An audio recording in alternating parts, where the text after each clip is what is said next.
morning from Harrelson Trumpets. I am in the machine shop.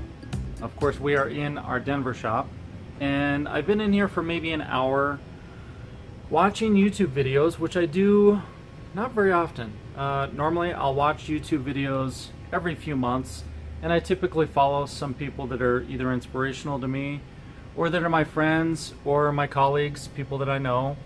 A couple would be like John Grimsmo. He's basically a guy who started making knives years ago, and I've talked to him a few times. We met once at IMTS, which is a machinery tool show, and John had grown his business somewhat similar to how I did, only maybe starting about 10 years after I did. And I've also been following John Saunders, who, same way, he really had started a business and a YouTube channel similar to how I did, but maybe 10 years later. I've also watched some other guys who review cars and machinery and people who make things.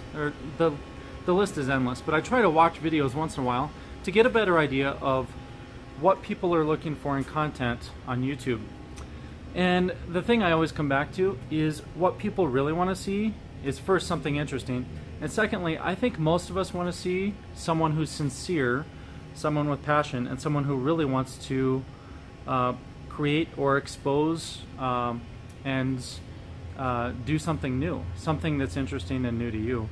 And you know, all of these people have the same thing in common. They love what they do. They have a lot of passion. Both of the Johns have a ton of passion, and when you watch them do their videos, I can see it because, you know, I machine and I do a lot of similar things. I can see in their videos when they're having a great day and when it feels like work. And I rarely film videos that look like work. They usually are fun, or I'm excited about something, and that's because I've kind of picked and choose when I'm going to film my videos. I only film them when I feel like filming a video. But that's going to change. We are now starting to film videos almost every single day, and we're doing that because we want to give you more content and we want to keep your attention so that you'll want to watch our videos more often. So that means you may start to see me in videos where it might look like, oh man, I have to film this video today, and that's going to be a little bit like work. But the truth is, rarely does it feel like work to me. I love building horns and playing trumpets and working with machinery and really just making things. I love it so much that it rarely is like work in the first place. So I feel really good about filming more and more videos and doing more on YouTube and online. We technically have been filming videos probably around 300 a year for the last 5 to 6 years. But most of those videos ended up as live videos on Instagram or Facebook, or they were just put on Instagram and Facebook. They never made it to YouTube. They were never produced well enough to then keep, so they were deleted, and they're only in our files. We normally deleted them after a few months. So now we're creating videos that hopefully will stay on, and you can find them for the next 10, 20, 30 years, depending on really how the online thing goes. But I'm pretty sure it's here to stay, and that stuff is probably going to stick around for as long as we have electricity. So today is Friday, and this is our garage sale time. We have a garage sale once every few years, and this is the time that we're doing that. As you can see, there's a lot of stuff in my shop. As I've been talking, I've been panning around so you can see the shop. That was intentional, because all the things that you see are things I either created or that my team helped me create, or they are items that I purchased somewhere or another. And I have every kind of tool and machinery that can fit in the shop, every kind of brass instrument part. I have too much stuff, and that is why we're having the garage sale. When this garage sale is finished, we will have sold thousands of items, and there will be thousands left that I could still sell. Because I'm only one human being, there are only 4 people on our team total, and we cannot touch all this stuff. We can't do it all. So as you can imagine, all those bins behind me right here, those are filled with parts. And if you come back here, you guys have seen a lot of horns hanging up back there in the past. that's where all the horns for the garage sale came from. I have many more horns up on that loft. See up there? So way up there, I have a loft. And that's an area where I store some of our stuff. And I cleaned it out recently. I'm looking up there right now. I cleaned it out over the last couple months because I moved. Personally, I moved, and Jolene and I moved into a house. And because of that, I could clear a lot of that stuff out and see what was in the boxes. And then I also have a 16-foot trailer that has been storing lots more stuff. And I finally emptied that out. So that's why we have the garage sale. It's because we're getting rid of a lot of the stuff. It's all good stuff. I mean, if you are a hobbyist and you want to build a horn, or you want to make a cool amp out of a bell or a valve set or a whole trumpet, whatever else, then that's an opportunity for you. But really, the main point of today's video is to show you around the shop and give you some explanation as to why you're going to see so much more content on my page. We held off having a true series of videos that were focused on different parts of what I do for many years because we were waiting for the technology to catch up to the idea. And now the technology is a couple years ahead of the idea, which is to give you, the inside scoop on how to play trumpet, how to approach a brass instrument, how to really learn things in general. Because playing trumpet isn't that different from downhill skiing, which might not be that different from learning how to rebuild an engine. They all sound completely unrelated, but in reality, learning is learning. And learning skills can be a great advantage to anyone. And I personally really embrace learning new things. So I can't wait to try something new and increase my ability in any area. So we spend a lot of time just talking about life and learning because everything that I've ever done is not really about making music or making things. It's about living life. And I want to share with you how and why that has been a challenge for me and why I'm so obsessed with learning in general. And for those of you who do not know that already, my biggest obsession of learning is directly related to the fact that I have been experiencing minor and major strokes and heart attacks since I was a child. And I've had to overcome memory loss numerous times. I really don't even know how many times. And I've had to relearn how to walk and talk and read and write and make things many times. Sometimes completely from scratch, as if I had just been born. And other times, I may have just forgotten the last couple weeks or specific skills. And that's because I was born with only one carotid artery. So normally you have two, one on each side. I only have one. And I also was born with a heart defect, so there's a hole in my heart. And it's not a normal sized hole, it's pretty big. So it gets a clot. When the clot breaks loose, it typically will go to the same spot, which is in my brain, and I will have a stroke. And I've been experiencing that for most of my life. It wasn't until I was 37 and almost died from this that they finally discovered what was causing it. Even though I had been to the hospital since maybe I was about 12 years old, many times having all kinds of tests, they never could figure out for sure what was wrong. Sometimes they thought I might have brain cancer or some kind of brain growth. Other times they just saw that I had abnormalities, different things, but no one really pinpointed those two problems. And surprisingly, even though I had CAT scans, they had not looked close enough to see that I only had one carotid artery. So, in a nutshell, I get less oxygen to my brain, and I think differently than most of you. And the way I think is worth sharing, because when I wake up in the morning, I am so excited to live each day and to do as much as possible and to learn as much as possible. And I truly, most of the time, feel like I don't know as much as the rest of you. I feel like I have to catch up all the time. For instance, my last major stroke was in 2012.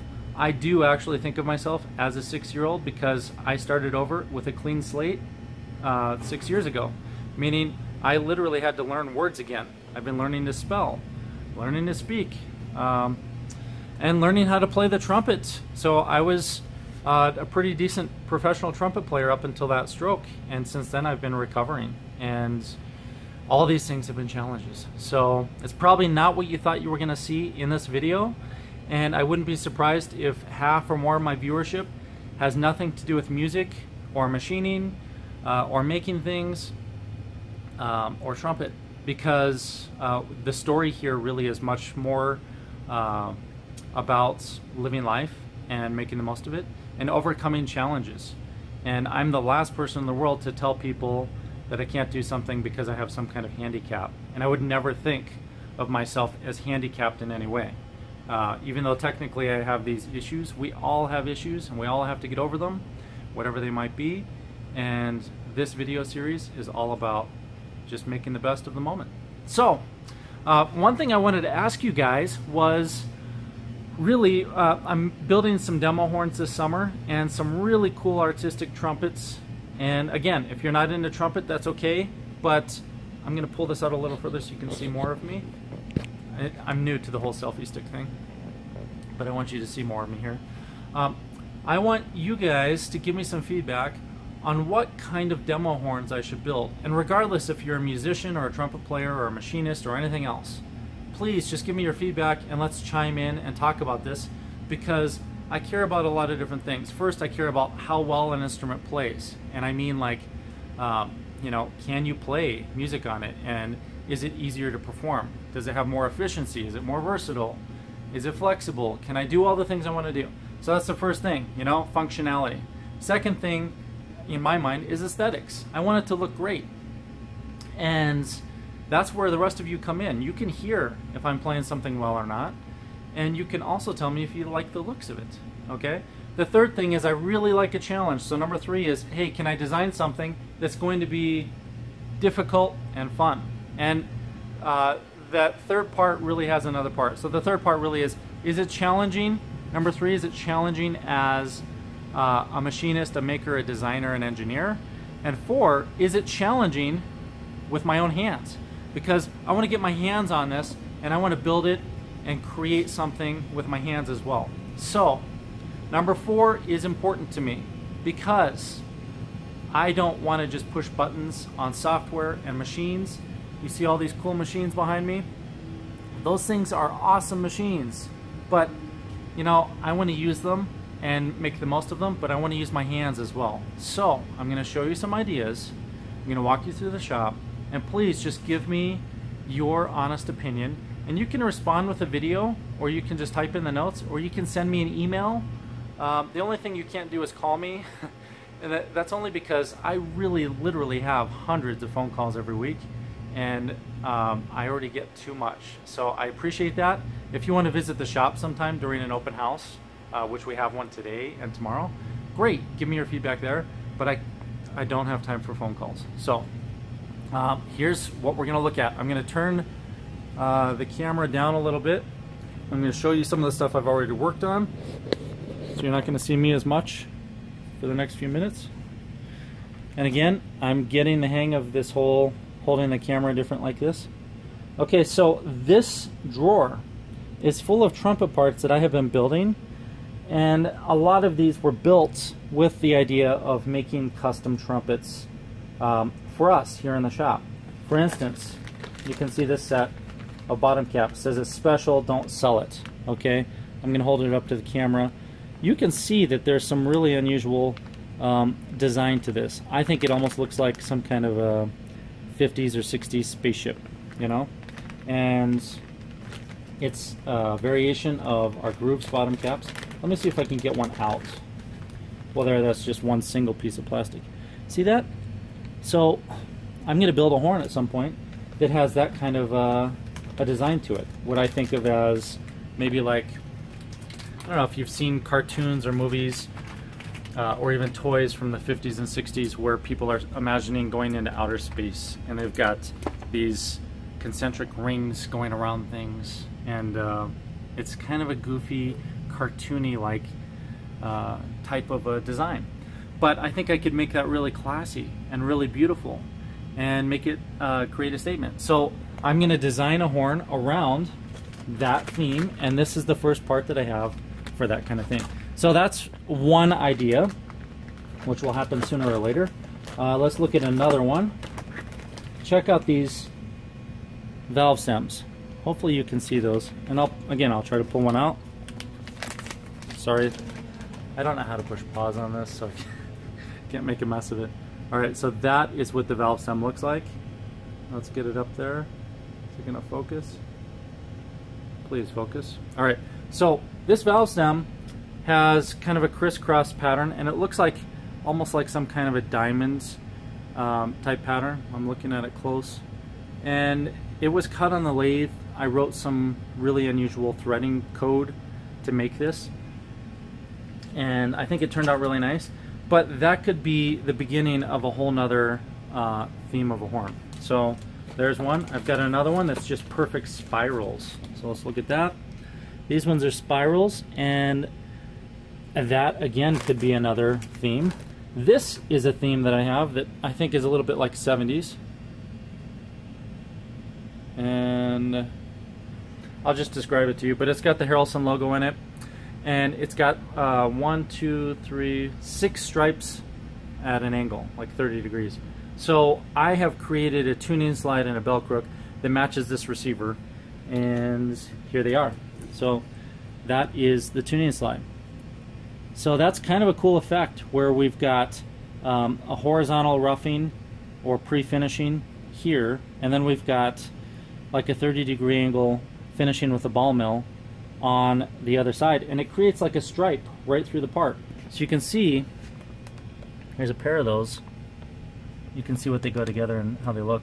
And that is the tuning slide. I'll make the bell crook as well. Here's one that's just all horizontal finishing. Okay, and then this one is a crosscut. So same type of idea, only I did, I think, a 30 and a 120 finishing passes with a ball mill, and created that kind of a diamond pattern as well. So those are 3 limited edition ideas I've got going on. I'm going to show you a bunch of stuff because I want this video to be kind of the basis of, hey, what kind of projects could we do? And I haven't had a lot of time in the last 6 years to make really artistic projects just for our shop. And that's mainly because I moved to Denver and I've had a backlog, and most of that backlog was related to me learning new software while learning how to read and write. So it's been challenging learning all these things at once. I also took delivery of new machinery, and literally the last 6 years has been a whirlwind for me. That's one of the reasons I haven't filmed as many videos. So we're going to get back in here again, and I'm going to show you a few more. Some of you have seen my mouthpiece, my personal mouthpiece. So this is the receiver that fits that mouthpiece. I don't have the mouthpiece here, it's at home in one of my horns, but as you can imagine, and if you go on the website, you can see there's a mouthpiece that blends right into this receiver, and then the whole horn looks like some kind of a hand-carved spiral. That idea really appeals to me because most of that work is done by hand. I literally take that piece and I grind it by hand, either using hand carving tools that are air powered or electric, or even just completely hand filing. And it takes many hours to do, but I love that kind of work because I get my hands on it, and you never know how it's really going to turn out, and it really is like sculpting. It's like sculpting metal by hand. So that idea appeals to me quite a bit. The thing is, I don't have a design that would really blend that all the way down the lead pipe, around the tuning slide, and out the bell. What I'd like to do, what I envision doing, is taking the bell and machining it from solid stock. And I've got some, I'll show you here. So right down here we have some solid aluminum bars. See these? So these are 7 inches in diameter. Oh wait, no, 6 inches. These ones are 6 inches in diameter, and these 3 guys could be trumpet bells that could be a continuation of that spiral.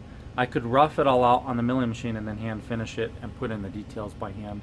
I mean, that project would take, I don't know, probably over 100 hours just in hand carving. But man, I would love to do that. So if you think that's a cool idea, let me know. If you think there are ideas within that idea, you know, if you have input, please let me know what you think. This would be, of course, an aluminum and brass horn, because these are blocks of aluminum. That's a big block, you know. This one is brass, and that's actually for a fixture that I'm building, so that won't be a bell. The thing is, I can't really justify spending $2 grand on one of these in brass, and that's really, I think what we priced it out to be was to do the whole bell in brass would cost about $2 grand. I think in reality it's actually $1,000, but we would probably need two because there's a good chance we'd mess it up the first time. So whenever I build something completely new, a lot of times we end up making two versions of it, one that works and the first one that didn't. And that's the reality of making new things. And unless you had blueprints and a proven design in CAD, that's almost always true of any shop or any designer making something, because, you know, there are no prints for it. We would be making it up from scratch, so you have to give yourself at least one chance to mess it up. Alright, so I'm going to show you some other ideas. There's a ton more stuff in that drawer. I'm not going to pull it all out right now. I did find this in there, so that's a spiral mouthpiece body, and this one is the practice where we put the Harrelson logo around it many times because I was trying to create the program that wrote it perfect. But as you can imagine, that would be really cool. And the new Trumpets, the Muse and the Summit, will soon have mouthpiece bodies that are the receiver. So you can see this one, I taped it together, but we can machine the mouthpiece body and the receiver as one piece, and then this whole thing screws onto the receiver, the VGR mount. Some of you know what I'm talking about. A bunch of you are saying I have no idea what you're talking about. That's okay. Just imagine this. This would blend as the mouthpiece directly into the trumpet, and we could make it spirals all the way down. I could hand carve it or machine it however I like, but it could look integral as if it was all one piece, and that's the basic idea. We've been building integral mouthpieces and designs like that since what, 2002? So 16 years. So it's nothing new to us. The thing is, I don't want the integral pieces to be permanent because people change their minds, and I might change my mind even if it's my own horn, and we don't want that mouthpiece configuration and setup to be a permanent part of the horn. That's why everything is modular. So, and I'll show you a quick diagram here right on the lathe. You can see here's our modular mouthpiece. And what I'm saying is, we would take, there's the mouthpiece assembled, here's it taken apart. What I'm saying is the receiver would actually start right here and go into the horn, and the body and the receiver would all be one piece. So we've already designed that. It's already something that I created that idea when I created the 5mm first drawings. So 7-8 years ago, that was already planned out, but we'll start to make them. Okay, so I need to turn on a couple lights so you can see the rest of the stuff I wanted to show you, which comes down to materials. I can make a lot of different shapes using Inventor and Rhinoceros and even Fusion 360, which I don't really use that often anymore because honestly Fusion had so many problems in the first few years that literally that software lost a ton of my work. I designed for weeks and weeks, and then it would delete it all, and I would contact Autodesk and they'd say, oh, we don't know what happened, it must have been your fault. Well, I'll give you a hint, guys, at Autodesk. Don't tell people they are the cause of problems that clearly your software was to blame for. That really kind of ticks me off, and that's the reason you don't see Fusion in any of my videos anymore, is because literally I stood right behind me here for weeks and weeks, and I designed this really cool stuff. It was amazing because Fusion, you can design cool stuff pretty easy, and then their cloud system lost it all, and that's just not cool. So that's my complaint for the day. The nice thing is I have other software, Rhinoceros, which I've used for many years, maybe since like 2003, and I have Inventor, and both of those save everything right to your hard drive and not to the cloud, and I don't lose my work. So it's really nice. But my whole point was I can design really complex shapes, and then I can attempt to machine them right here on the Herco. The issue with that is I spend days or even weeks fine-tuning the process to be able to make one really custom thing, and at the end of the day, a lot of times I could just make it by hand faster. So with that in mind, we're thinking of taking these materials I'm about to show you and roughing them down on the machines, but then doing the really artistic stuff by hand, because I believe it's going to be a faster, simpler solution. So here we go. I have invested over the last year or so in quite a bit of Damascus steel. And hopefully you can see the grain on that. But this could be a set of thick finger rings and a set of braces. Here's another piece. Again, braces or finger rings. And I could rough these out to fit the horns, and then I could hand finish them, do hand carving. So let me know what you think of these pieces. You can see I've got more. And these were hand forged. So all these Damascus pieces you're about to see, I think all but one, were made in countries and areas of the world where people literally do this stuff day in, day out, and they've done it for generations. So here is a really beautiful piece. Check that out. Imagine this as a mouthpiece and a receiver. Wouldn't that be cool? See if you can see that grain. So once you're finished making something from Damascus, then you can heat treat it, and you can do some other things that bring out the different alloys. So let me pull up another piece and I'll explain a little bit about what's going on here. Here's another piece of Damascus. They have taken different alloys of steel, and then they have pounded them together and flipped them over each other and twisted them again and again, and they've forged these pieces to be multiple layers of 2 or 3 pieces of steel in each one. And then when you do the heat treating and the finishing processes, then they come out as different colors. You can actually etch them so that some parts will etch deeper than others, and it'll have a texture, just the kind of texture you see on them. We're going to pull out a few more pieces, and then we're going to go on to wood. There's another one. So what kind of ideas do you guys have with Damascus steel? And with that in mind, there's another material called Damascus, which is a titanium version of Damascus. And I haven't attempted that yet, but I would like to do a horn out of Damascus. I really don't know if it's going to be possible anytime soon, because a lot of these materials are unpredictable because they're not standard alloys. You can't look them up in a book. You have to actually test cut a lot of stuff to figure out what's really going to cut them. And by the time you're done, you might have destroyed a $1,000 or $2,000 piece of metal.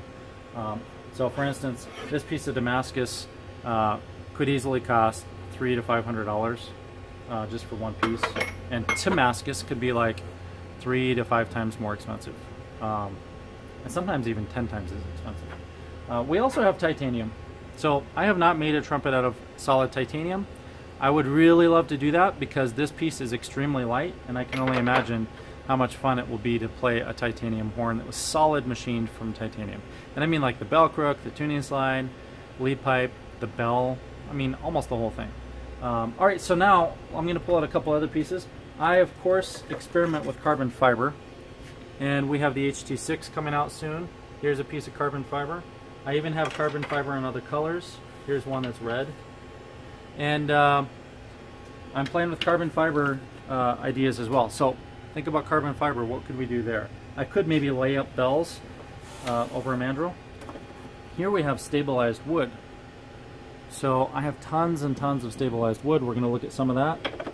I've been buying it for many years, and some of it isn't stabilized, so I can stabilize it myself. And when you get this stuff wet, then you can really see the grain and the color. So I'm going to go grab some water and put it on there so you can see what it looks like. Alright, so let me put a little water on this one. Alright, so now you can start to see the grain. And when it's finished, it'll look more like that. It'll actually look way better than that.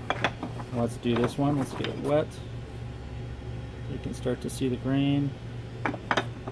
And I can also mix materials. So this is alumalite. Let me get that one wet as well.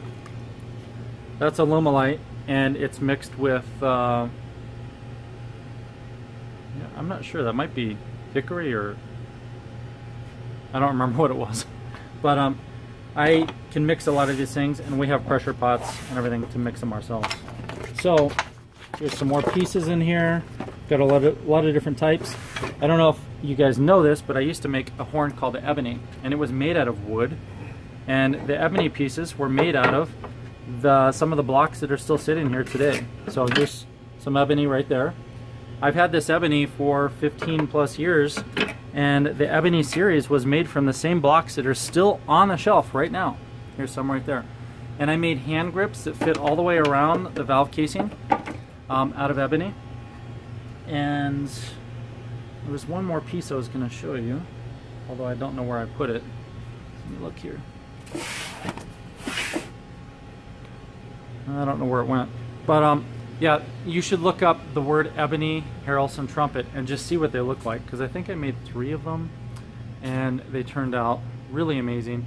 The hand grip, where you normally would grip onto the valve casing, was all wood. And it was made from bird's eye maple or amboina. Let's see, the third one was made out of amboina, bird's eye maple. I can't remember. There's a third one though. And each one had ebony pieces in it as well. And they had wooden lead pipes as well, with a metal lead pipe all the way in the center of a wooden sleeve. And I would really love to get back into doing that stuff as well and make it even more organic, make the braces out of wood. You get the idea. I want to get my hands dirty. I want to make some really beautiful artistic horns. But right now I'm sharing my ideas so I can get feedback from you guys and so you can be involved. So if you give me some feedback and tell me what you think would be cool, we can blend all this into reality. Alright, so I talked quite a bit. I want to show you one more thing before we call it a day. This is the nouveau brace that I just cut on the milling machine a couple days ago. As you can see, it's kind of cool. Let me get that up close.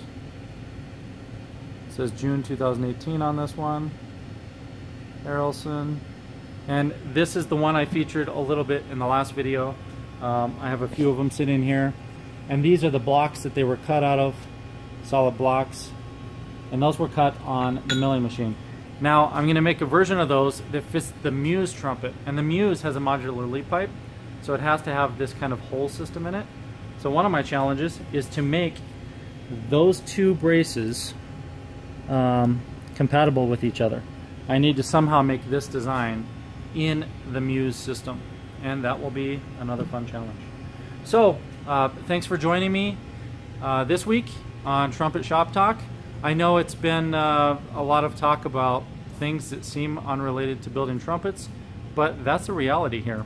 You know, Harrelson Trumpets shop is all about making the most of every moment, and of course learning as much as possible and overcoming challenges. And sometimes those challenges are not the challenges you think they're going to be. So until next time, I will see you guys, and I hope you're out there playing or enjoying life as much as possible.